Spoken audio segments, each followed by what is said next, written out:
Olá pessoal, tudo bom com vocês? Aqui é o professor Eduardo Jorel. Uma felicidade sem fim e uma alegria retumbante, agora aqui no nosso canal do YouTube. Vamos começar o nosso curso de História da Amazônia. Mas antes das nossas aulas, apenas 2 recadinhos para você. O primeiro deles, todas as aulas são inteiramente gratuitas. Exatamente isso que você ouviu. Todos os vídeos, todas as aulas ficarão disponíveis 24 horas por dia, todos os dias aqui no nosso canal, e você vai poder assistir e acessar no momento em que você quiser. Ótimo, não é? Excelente! Agora o segundo recadinho. Para a gente continuar produzindo nosso material, eu quero pedir para você uma contribuição. Se você puder, se você tiver condições, contribua aqui no nosso canal para a gente continuar produzindo material de boa qualidade. A contribuição pode ser tanto financeira quanto não financeira. Da seguinte maneira, se você puder e tiver condições, faça uma contribuição financeira utilizando a chave Pix que está aparecendo aqui no cantinho da sua tela. A chave Pix é um e-mail ejorel@gmail.com. Repetindo, ejorel@gmail.com. Ou então você também pode utilizar o código QR que está aparecendo aí no cantinho da sua tela para fazer a contribuição que você quiser, a quantia que você quiser, certo? Mas se você não tiver condições de fazer uma contribuição financeira, também não tem problema, você pode contribuir de outra maneira. Você pode curtir o vídeo, você pode compartilhar com os seus amigos, que também estará contribuindo para o crescimento do nosso canal e para a produção dos materiais aqui que você terá disponibilidade 24 horas por dia, tá bom? Esse é o nosso segundo recado. Agora, sem mais conversas, vamos para a nossa videoaula. Bons estudos! Muito bem, damas e cavalheiros, vamos começar o nosso curso de História Regional da Amazônia e Rondônia. Aqui é o professor Eduardo Jorel. Não esqueça de fazer a contribuição, se você puder. A chave Pix está aí no cantinho da sua tela, o e-mail ejorel@gmail.com, ou também você pode utilizar o código QR que está aparecendo aí no cantinho da sua tela. Tudo bem? Então vamos para a nossa aula 1, parte 1. Está aparecendo na sua tela o título: História Pré-Literária da Amazônia. Então, damas e cavalheiros, nosso primeiro item a ser trabalhado aqui é exatamente o título. Você deve compreender por que se utiliza essa expressão, história pré-literária. Então, preste bem atenção. Antigamente, utilizava-se a expressão pré-história. Você já deve ter ouvido falar nela. Você estudou um pouco sobre a pré-história lá no ensino fundamental e também no ensino médio. Mas olha só, deixa eu falar para você. A expressão pré-história já não é mais utilizada pelos historiadores, pelos pesquisadores, porque a pré-história transmite uma ideia de algo que está anterior à história, portanto, um período onde não havia história. Isso já não é mais considerado. A expressão que é mais utilizada na atualidade é a história pré-literária. Por quê? Significa que há uma história da sociedade humana, só que essa história é anterior ao surgimento da escrita. Portanto, é uma história pré-escrita, uma história pré-literária. Então, o que a gente vai trabalhar a partir de agora é a história pré-literária da Amazônia, tá bom? Mas se você achar mais confortável para sua compreensão, você pode lembrar que vamos tratar daquilo que antigamente chamava-se de pré-história, a pré-história da Amazônia, só que na atualidade a expressão utilizada é a história pré-literária da Amazônia. Tudo bem? Então vamos começar. Nosso ponto de partida é a origem da ocupação humana na América, que está aparecendo aí na sua tela. Então, lembre-se daquilo que você já aprendeu lá na sua escolinha, na época que você estava no ensino fundamental e também no ensino médio. Algumas características gerais sobre a ocupação humana na América. A primeira característica é essencial você lembrar. O Homo sapiens, a espécie humana, não é originário da América. Veja, estamos estudando a ocupação humana da América e, portanto, também da Amazônia. E o que você deve lembrar é que o Homo sapiens não surgiu na América, ele não surge na Amazônia. O Homo sapiens, a espécie humana, é originário do continente africano. Lembre-se disso. O Homo sapiens surgiu na África. Lá onde hoje a região do Quênia e da Etiópia, naquela região da África, é que tem origem a espécie humana, o Homo sapiens. Tudo bem? Dito isso, meus irmãos e minhas irmãs, agora vamos trabalhar duas expressões, duas palavrinhas que você pode encontrar em algum momento aí na sua prova. Primeira delas, se o homem americano, o homem que está na América, não é originário da América, ele surgiu em outro local, isso quer dizer que o homem americano não é autóctone. Muita atenção a isso, pega sua canetinha marca-texto e já sublinha essa parte. O homem americano, a presença humana na América, não é autóctone, ou seja, o homem americano não é originário da onde ele foi encontrado. A expressão autóctone significa que a sua origem é da onde foi encontrado. Ele é localmente encontrado. Como o homem americano não foi originário da América, porque o Homo sapiens é originário da África, então a presença humana na América não é autóctone, certo? Essa é a primeira expressão que você deve compreender. A segunda expressão é um desdobramento dela. Então, se o homem americano não é autóctone, a sua origem é alóctone. De novo, pega a canetinha marca-texto e sublinha essa expressão. A origem do homem americano é alóctone. A expressão alóctone significa que ele tem origem em um local diferente de onde ele foi encontrado, que é exatamente sobre a ocupação humana na América. O Homo sapiens é originário da África, mas posteriormente migrou para a América. Portanto, ele tem uma origem alóctone. A origem dele é africana. A origem do Homo sapiens, a nossa origem é africana. E, posteriormente, houve migrações para outros continentes, inclusive para a América. Então, duas expressões que você deve aprender. O homem americano não é autóctone, ou seja, ele não é originário da América, porque o Homo sapiens é originário da África, e a sua origem, então, é alóctone, porque é originário de local diferente de onde foi encontrado. Tudo bem? Dito isso, então, agora vamos compreender como que se deu a ocupação humana na América. Olha aí o último item da sua tela. A ocupação humana na América foi realizada, atenção a essa parte, por diferentes grupos, em diferentes épocas e por diferentes rotas. Muita atenção nisto, é muito importante que você aprenda como se deu a ocupação humana na América. 3 elementos essenciais. Foi feita por diferentes grupos humanos. Esses diferentes grupos humanos vieram para a América em diferentes épocas e eles também vieram por diferentes caminhos, em diferentes rotas. Então, se você encontra uma questão perguntando sobre a origem da presença humana na América, como que se deu a ocupação humana da América, o que você deve lembrar é isto. A ocupação humana da América não foi feita por uma única rota ou um único grupo de humanos. Pelo contrário, diferentes grupos humanos, em diferentes épocas da história e por diferentes rotas. Isso é o que caracteriza o início da presença humana no continente americano. Tudo bem? Aparecendo aí na sua tela um mapinha com a origem e dispersão do Homo sapiens para você compreender de forma mais visual como que se deu essa origem. Ali no continente africano, por volta de 300 mil a 200 mil anos atrás, surge o Homo sapiens, ali na região entre a Etiópia e o Quênia, nessa região que surge a espécie humana.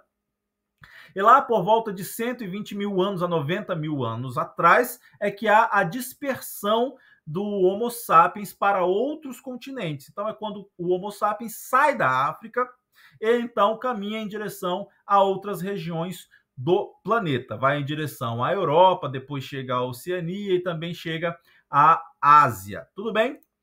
Dito isso, agora vamos fixar mais precisamente sobre a chegada da espécie humana no continente americano. Então, preste bem atenção que está aparecendo aí na sua tela rotas de povoamento. Exatamente, meus irmãos e minhas irmãs, isso é muito importante que você compreenda. Se a presença humana na América foi realizada por diferentes rotas, isso quer dizer também que você deve aprender quais foram essas rotas. Está aparecendo aí na sua tela. Então, se ligue nesse mistério. Existem 3 hipóteses que procuram explicar o povoamento humano na América. Aprenda isso, pegue a sua canetinha marca-texto, porque isso é importante.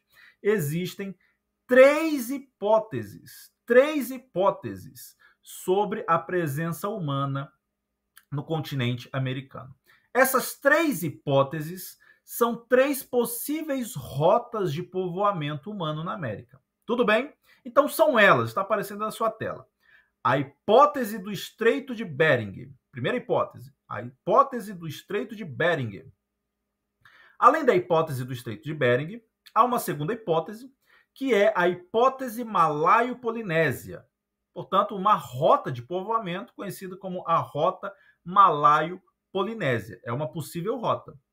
E a terceira possível rota de povoamento foi a hipótese australiana. Então, lembrando, três hipóteses, três possíveis rotas de povoamento. A rota do Estreito de Bering, a hipótese do Estreito de Bering, a rota malaio-polinésia, a hipótese malaio-polinésia, e a rota australiana, a hipótese australiana, certo? Então, agora a gente vai dar uma olhada nessas três hipóteses, nessas três possíveis rotas de povoamento. Aí na sua tela aparecendo a primeira, a hipótese do Estreito de Bering, ou a rota do Estreito de Bering. Essa foi a primeira hipótese que os cientistas, que os arqueólogos propuseram para explicar a presença humana na América, já que você aprendeu que a espécie humana é originária da África, então os arqueólogos propuseram essa hipótese, como que os homens chegaram na América, através da hipótese do Estreito de Bering, que, em linhas gerais, dizia essa hipótese, que a travessia da espécie humana da Ásia para a América foi feita pela região do Estreito de Bering. Foi uma travessia da Sibéria, que fica na Ásia, para o Alasca, que fica na América do Norte. Então, essa travessia entre a Ásia e a América foi feita pela região do Estreito de Bering, lá na América do Norte. Tudo bem? E a ocupação humana, por decorrência dessa hipótese, se deu primeiramente na América do Norte e, em seguida, em direção ao sul. Aprenda essa parte. Sobre a hipótese do Estreito de Bering, a ocupação humana aconteceu primeiro na América do Norte e foi caminhando em direção à América do Sul. Tudo bem?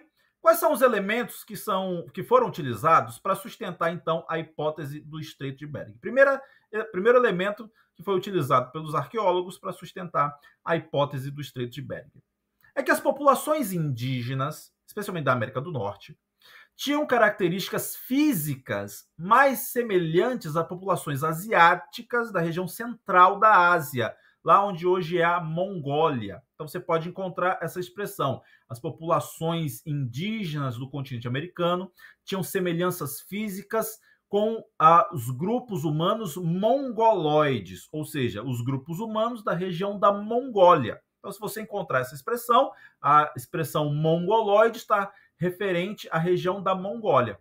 Foi um elemento utilizado para sustentar a hipótese do Estreito de Bering. As características físicas das populações indígenas da América eram semelhantes às características físicas das populações asiáticas mongoloides, da região da Mongólia. Tudo bem? Segundo elemento, a hipótese do Estreito de Bering também foi sustentada a partir de um modelo proposto pelos arqueólogos, chamado modelo Clovis-First. De novo, modelo Clovis-First. Muita atenção agora, pega a sua canetinha marca-texto e sublinhe aí o modelo Clovis-First, porque ele é importante. O modelo Clovis-First, meus irmãos, minhas irmãs, foi um modelo proposto pelos arqueólogos para explicar, então, a ocupação da América do Norte e sustentado pela hipótese do Estreito de Bering. Por quê? Diziam os arqueólogos há algum tempo que lá na América do Norte, nos Estados Unidos, na região do Novo México, há um sítio arqueológico muito antigo. É o sítio arqueológico de Clovis.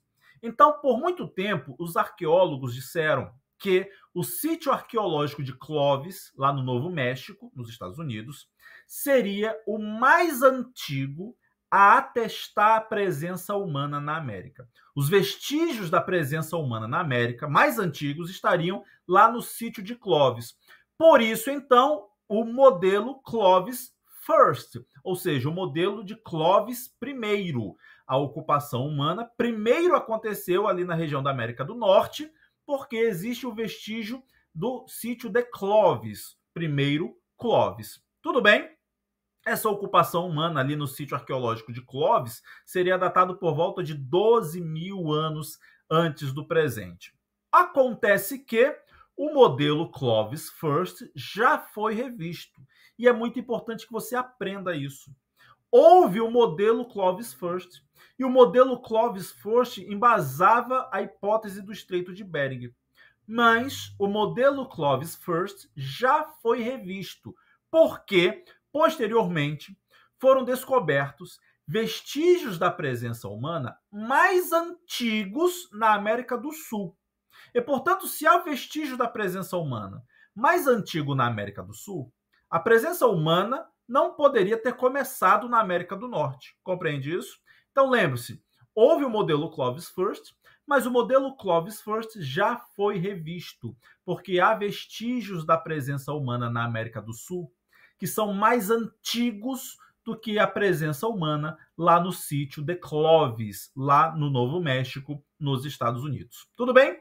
Agora veja, a hipótese do Estreito de Bering não foi descartada, porque você também acabou de aprender que a ocupação humana se deu em diferentes rotas. Então lembre-se, a hipótese do Estreito de Bering é uma dessas rotas, ela não foi descartada. O que foi descartado foi o modelo Clovis First. Significa que a ocupação humana na América não foi primeiro na América do Norte, mas houve ocupação humana na América do Norte, pela hipótese do Estreito de Bering. Tudo bem? Próximos modelos, então, o modelo da hipótese malaio-polinésia, uma segunda hipótese, uma segunda rota possível. Pela hipótese malaio-polinésia, a ocupação humana na América teria sido realizada através de uma travessia, por meio da travessia do Oceano Pacífico. E as populações humanas teriam atravessado o Oceano Pacífico, navegando em barcos primitivos, de ilha em ilha pelas ilhotas da Polinésia, na região do Oceano Pacífico, até chegarem na América Central e na América do Sul. Tudo bem? Então, essa é a hipótese malaio-polinésia. O que é utilizado pelos arqueólogos para sustentar a hipótese malaio-polinésia? Você tem aí na sua tela. As características físicas das populações indígenas são sempre um elemento muito importante para utilizado pelos arqueólogos para sustentar essas hipóteses. Na América Central e na América do Sul, as populações indígenas têm características físicas que são mais próximos às populações da Malásia e da Polinésia. E, portanto, este elemento é utilizado para sustentar a hipótese malaio-polinésia. Tudo bem? Essa é uma hipótese, uma possível rota, a rota malaio-polinésia, a travessia pelo Oceano Pacífico, pelas ilhotas, as pequenas ilhas que existem ao longo do Oceano Pacífico, e as populações humanas atravessavam o Pacífico em barcos primitivos até chegarem na América Central e também na América do Sul. Tudo bem? E a terceira e última hipótese é a hipótese australiana, a rota de povoamento australiana. Qual é essa rota, então? A ideia central é que os grupos migratórios atravessaram também pelo Oceano Pacífico, mas em direção à América do Sul. Essa é a hipótese australiana. Grupos humanos oriundos da Austrália migraram atravessando o Oceano Pacífico até chegarem na América do Sul. Então, o elemento que diferencia a hipótese malaio-polinésia da hipótese australiana é a origem desses grupos migratórios. Enquanto na hipótese malaio-polinésia, os grupos migratórios, as populações humanas, saíam da Malásia e da Polinésia, na hipótese australiana, as populações que migraram saíram exatamente da Austrália. E, mais uma vez, os elementos físicos das populações da América do Sul são utilizados para sustentar esta hipótese. Então, na hipótese australiana, as populações indígenas, algumas populações indígenas da América do Sul, têm características físicas mais próximas dos aborígenes da Austrália. São populações indígenas com características físicas semelhantes aos negroides, tal qual as características físicas dos aborígenes lá da Austrália. Tudo bem? Em todo caso, 3 rotas. Agora eu trago aqui para você uma imagem para você visualizar como então se deu estas rotas de povoamento das populações humanas em direção à América. Então repare bem que aí na parte superior Na parte de cima, você tem a hipótese do Estreito de Bering, a rota do Estreito de Bering. As populações humanas atravessando da Ásia em direção à América do Norte, lá pelo Estreito de Bering. E veja que a ocupação se dá da América do Norte em direção à América do Sul. Essa é uma hipótese, a hipótese do Estreito de Bering. A segunda hipótese você encontra aí mais ao centro do mapa, a hipótese malaio-polinésia, onde as populações humanas migraram da Malásia e da Polinésia em direção à América Central e à América do Sul. E, por fim, na parte mais inferior, na parte de baixo, você tem a rota australiana. As populações humanas migraram da Austrália em direção à América do Sul e são populações indígenas com características físicas mais próximas das populações aborígenes da Austrália. Tudo bem? Dito isso, agora o que a gente precisa compreender é quais são os sítios arqueológicos que são mais importantes para sustentar essas hipóteses. Os sítios arqueológicos são os elementos fundamentais para explicar essas hipóteses de povoamento e essas rotas de povoamento.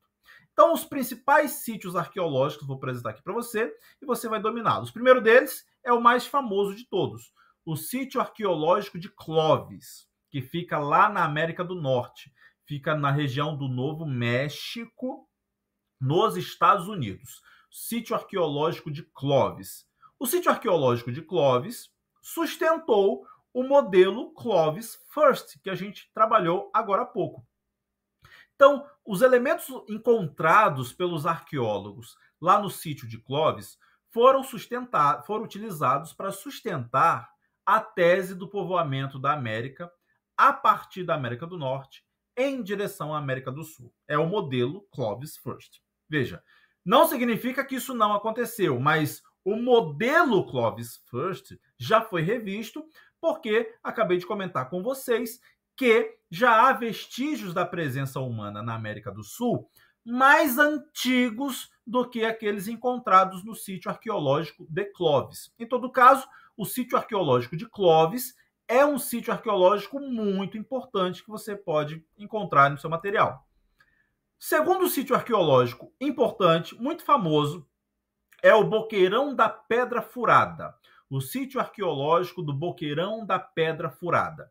Ele fica localizado em São Raimundo Nonato, no Piauí, no Brasil. Exatamente. O sítio arqueológico do Boqueirão da Pedra Furada, lá em São Raimundo Nonato, no Piauí. Esse sítio arqueológico é muito importante, mas muito importante mesmo, porque ele foi utilizado para questionar o modelo Clovis First que eu havia comentado com vocês agora há pouco. Quem pesquisou o sítio do Boqueirão da Pedra Furada foi uma arqueóloga chamada Niede Guidon, brasileira Niede Guidon. E a Niede Guidon, lá no sítio do Boqueirão da Pedra Furada, encontrou vestígios da presença humana que remontam a quase 50 mil anos antes do presente.